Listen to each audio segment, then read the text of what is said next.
আচ্ছা, যারা প্রেম করেন এবং পরবর্তীতে গার্লফ্রেন্ড হারিয়ে আত্মহত্যা করার মতন চিন্তা করেন, বা যারা ভাবেন যে ওই মেয়ের থেকে আমার জীবনে আর শ্রেষ্ঠ কোনো মেয়ে ছিল না, ভবিষ্যতে আসবেও না, তাদের জন্য ছোট একটা গল্প বলি। একটি খোয়ার ব্যাঙ খোয়াতে বসবাস করত। সে ভাবতো এই খোয়ার থেকে আর বড় কোনো জলাশয় নেই। একসময় বৃষ্টির জলে খোয়ার থেকে ভেসে সে পুকুরে এসে পড়লো। পুকুরে বসে এত বড় পুকুর দেখে সেই ব্যাঙ ভাবলো এই পুকুর থেকে পৃথিবীতে আর হয়তো কোনো বড় জলাশয় নেই। তারপর বৃষ্টির জলোচ্ছ্বাসে একদিন এই পুকুরের পানি প্লাবিত হয়ে সে পড়লো নদীতে। নদী এসে দেখে ভাবলো এত বড় নদী, মনে হয় এর থেকে বড় আর কোনো জলাশয় থাকতেই পারে না।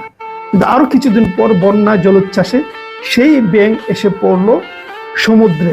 সমুদ্রে দেখে তো সে হতভাগে, এত বড় জলাশয় থাকতে পারে।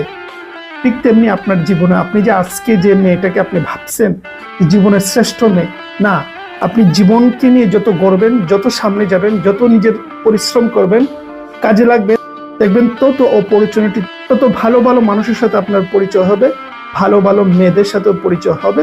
তখন এই পিছনের মেয়েদের সাথে এদেরকে আপনি তুলনাই করতে পারবেন না।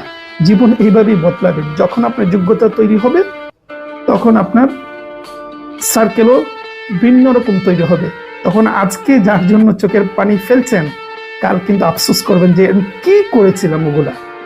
সুতরাং এটা মনে জায়গা দেবেন না, আপনার জীবন অনেকটাই বাকি সামনে। সুতরাং সেই জীবনের জন্য কাজ করেন।